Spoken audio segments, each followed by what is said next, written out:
Now going to question number 5. Here we have a vocab question or a word choice question.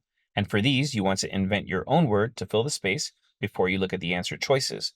By the way, if you need some help developing your vocab, you can go to gratefultestprep.com and click on the vocab tab. So here, this environmental engineer has shown that it's misleading to treat this type of waste as blank when determining the decay rates.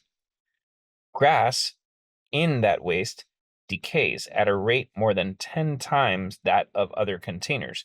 For example, making specification a crucial precondition for determining the decay rates.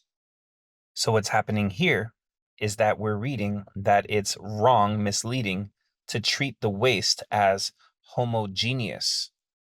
And the reason why that's kind of the word here is because we're hearing that one element of it, the grass, it decays at a faster rate than everything else.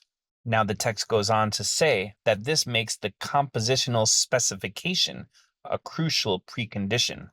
So what's compositional specification? That's the idea of determining that certain parts of the waste are different than other parts.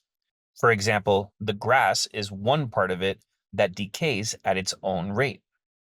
So we're looking for a word that means homogeneous. You can't consider all the elements of the waste to all be the same as each other. So inviolable, I guess that means it can't be violated, which is different than being homogeneous. Innocuous, that means harmless. And harmless is different than being homogeneous. Once again, homogeneous is the idea that every element in a group is identical to every other element in a group.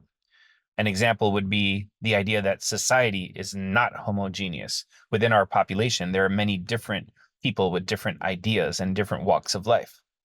Answer choice C, undifferentiated. That could mean homogeneous because if items in a group are not differentiated from one another, they're all the same. So that's pretty good. And ubiquitous means that something can be found everywhere. So for instance, cell phones are ubiquitous in our society because everyone seems to have one. So the answer here is C, undifferentiated.